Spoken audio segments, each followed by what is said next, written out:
You know, sometimes the most powerful lessons about our future are actually buried deep in the past.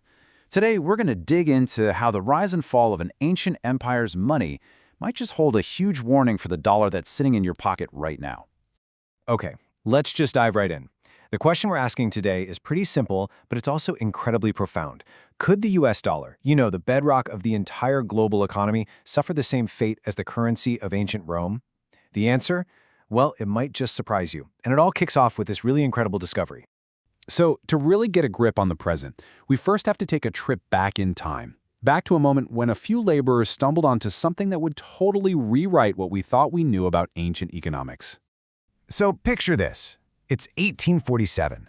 Some workers in southern India are just going about their day when they unearth a treasure trove of Roman gold.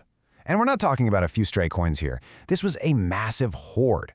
The big question for historians was, how on earth did Roman money end up thousands of miles away in India? And the answer was simple. It was payment. Payment for all the spices, silks, and pearls that people in Rome couldn't get enough of.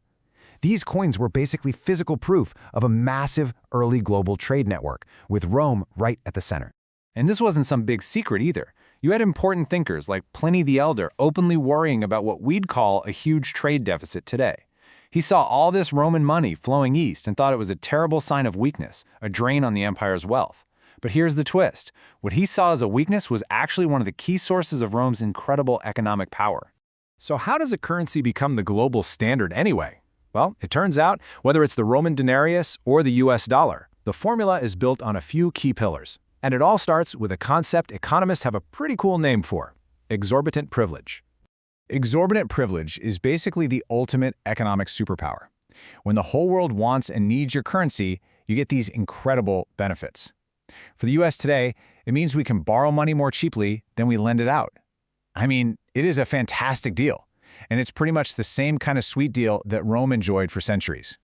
But a privilege like that doesn't just appear out of nowhere. According to the economist Barry Eichengreen, it's built on three pillars that kind of seem contradictory at first. You need a massive trade deficit to supply the world with your currency. You need the military might to protect all those trade routes. And you need stable institutions that everyone around the world trusts. And when you look at it this way, the parallels are just wow, they're striking. Rome sent its money east to buy goods. The US sends dollars all over the globe for everything from cars to oil. Roman legions helped spread the denarius. Today, US military allies hold huge dollar reserves partly for their own security. And where Rome had its Senate, the US has the Federal Reserve, a global symbol of financial stability. It's almost the exact same playbook, just separated by 2,000 years. Okay, so if this system was so powerful and so stable, what went wrong for Rome?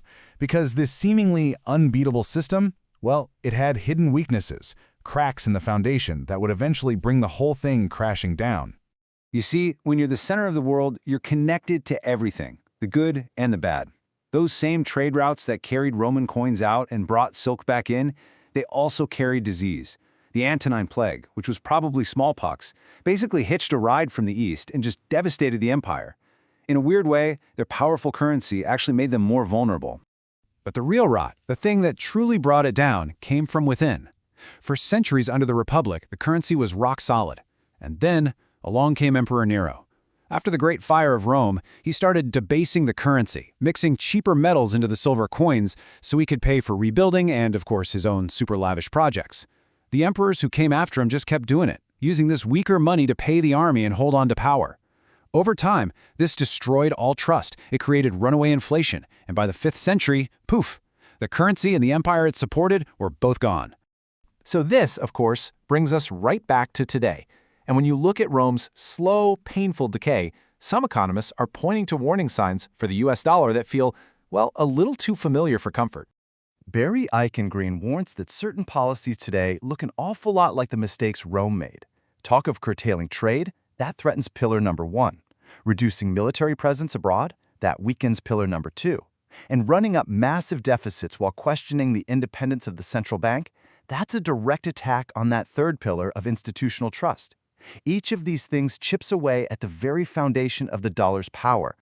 And all this leads us to a really critical question. If those pillars holding up the dollar really do start to crumble, What happens next? What does a world without one single dominant currency even look like? You know, when the Denarius collapsed with the Roman Empire, it was absolutely messy. But it wasn't the end of global trade.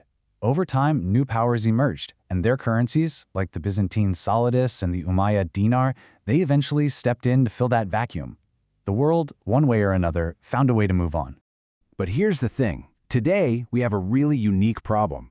Unlike back in Rome's day, there's no clear successor just waiting in the wings to take over. The euro?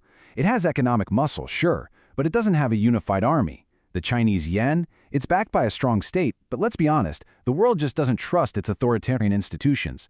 And things like Bitcoin? Well, they don't have any of the three pillars we've been talking about. Not a single one. And that leaves us with a pretty unsettling thought. The end of Rome's currency led to a really rough period of decline and chaos, but at least there were successors ready to eventually pick up the pieces.